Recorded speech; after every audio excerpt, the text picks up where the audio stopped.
CCS 101.1 FM, AM 1160, WCCSradio.com. He is State Representative Jim Struzzi in the studio with us this morning, and our visit presented by Marcus & Mack, voted Best Law Firm and Best Personal Injury Lawyer 4 years in a row in the Best of Indiana County contest. You can visit him online at marcusandmack.com. He has been back and forth between here and Harrisburg, probably not as often as he would have liked. Since June the 30th. Good morning. Good morning, Todd. It's good to have you back with us here today. You got to start with the budget and wonder where it is. Right. We had the governor at the Labor Day parade in Pittsburgh the other day, and he was excoriating the Senate because they have, he said, since he presented his budget address however many days ago that was, I think he said 290 or something like that, they have been in session only 26 days. That I know, it just made you shake your head now. I bet you it did then too. Well, I mean, when they say that sort of thing, it's simply political posturing. Just because you don't have all of your members coming to Harrisburg, spending taxpayer dollars to be there, doesn't mean you're not working on the budget. The true negotiations occur in smaller rooms with smaller groups of people, basically your leaders from each caucus, working to hash out what can be a good compromise budget. And the governor knows that. The House Democrats know that. So to continue to throw Senate Republicans under the bus is simply unfair and untrue. Yeah. And really, when you get to a legislative schedule and those things are going on, things that we don't see in public in sessions such as that, right.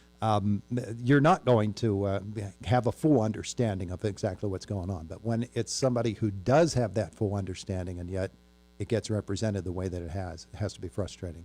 Well, it is, and we were down there for many weeks, called to session when we weren't doing anything related to the budget, simply passing regular pieces of legislation.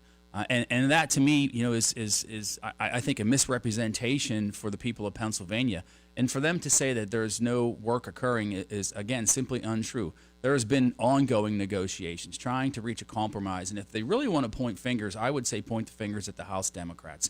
As you and I discussed last month, the Senate passed two bills that would have provided funding for SEPTA, the Philadelphia Transit Authority, and also provided a stopgap budget that would allow funds to flow to school districts, nonprofits, county governments, and things like that. But the House Democrats simply shut those down, did not allow for any debate, called us for a Rules Committee meeting where they killed the transit bill, called us for an Appropriations Committee meeting, which I'm the minority chair of, which they simply killed those bills with no discussion, no debate. Really, we could have used those as a vehicle to shape another budget other than the governor's proposal. Again, that would have allowed funds to flow to those entities that truly need them, and instead they simply shut them down, not even allowing them to the floor for a vote within the House. Previous years when the budget has been late, and I don't know if it's ever been this late before, but in previous years there was an increasing urgency about getting a spending bill in place, legislative package in place for passage and getting a budget and getting the state rolling again. Do you sense that urgency this time? Well, I think it's coming, Todd. I know a lot of entities are okay for now based on their own ability to budget for things like this, but I think that time is coming, and I know that I feel the sense of urgency. I certainly feel frustrated that we haven't made more progress than we have right now, but these are important issues that we're talking about, and as I've said before, we're talking about billions of taxpayer dollars at a time when we simply don't have those revenues to meet the spend that the House Democrats in the administration want to put forward. Where does that money come from in the outlying years? Because once you go down that path of spending that money, you can't roll it back. And so if we don't have the revenues to cover these expenditures, what happens next year or the year after that? Do we have to raise taxes? Do we have to increase fees? Do we truly cut services? We don't want to see that happen.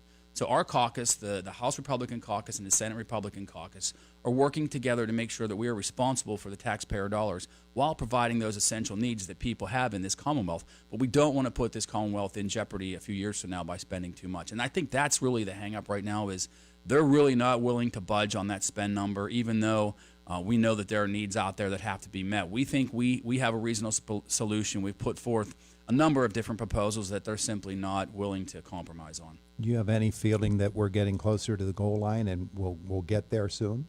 Well, I think that we will. I think that the pressure will start to come from some of these outside entities, from the counties and school districts and things like that. But again, we want to make sure that we're doing it right for the long picture, not just the short term right now. We want to make sure that we're setting Pennsylvania up for success in the future, and that also includes some policy discussions. We're seeing all this talk about energy, AI, data centers, like we're seeing right here in Homer City. We want to see that replicated across the state, but some of the policies that are still out there from the administration are not going to allow that to happen. So those types of things related to energy, education, streamlining government, all those things need to occur as well, because again, we're talking about the future of this Commonwealth, not just what's right in front of us right now.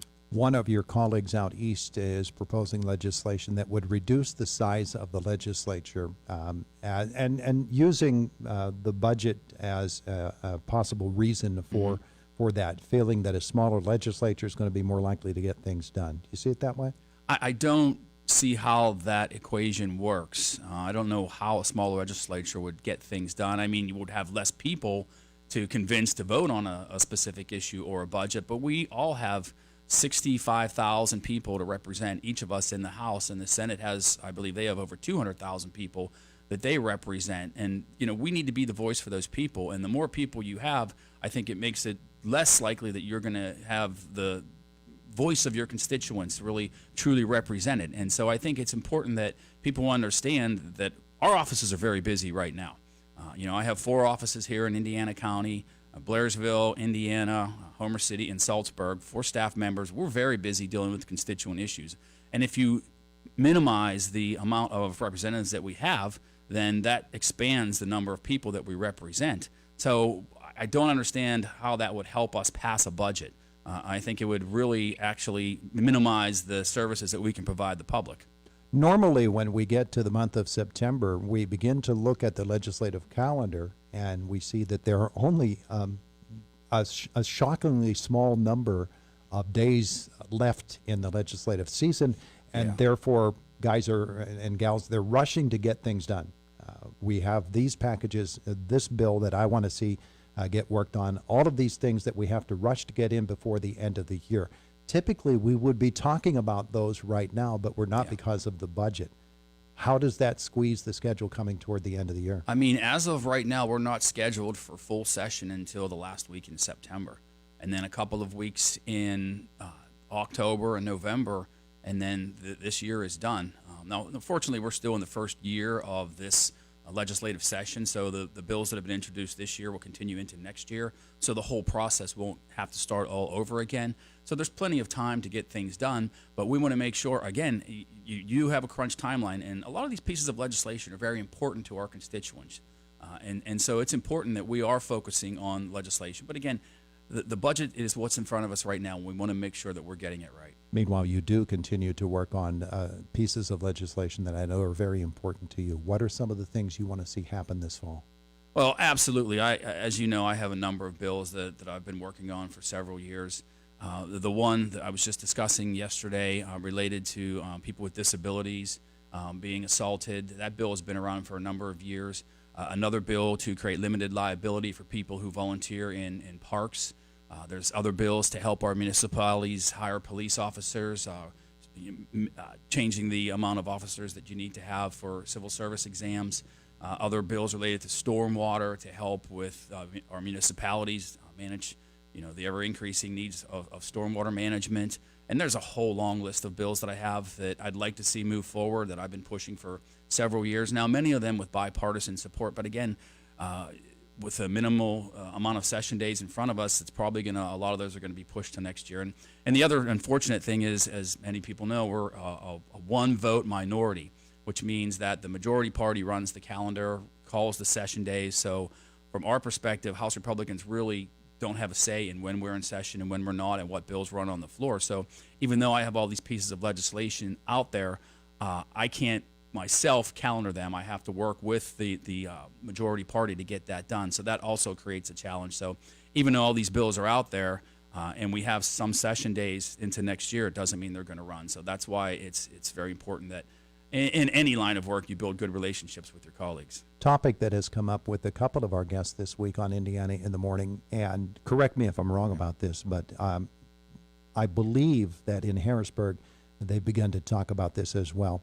Swatting has become a real problem in our college campuses and probably in our schools and even in private homes, police being sent to a place Right. where there is a reported very dangerous incident going on, and it's nothing at all. And it's more than just a prank, isn't it? And I'm wondering if in Harrisburg they're beginning to crank out legislation to address that, maybe even just with stiffer penalties. Oh, I think it's something that should concern everyone. It utilizes public resources, puts police officers potentially in jeopardy, puts the people who are being victims of this in jeopardy, and it's simply a foolish, dumb prank that shouldn't occur at a time when our society faces so many challenges with public safety.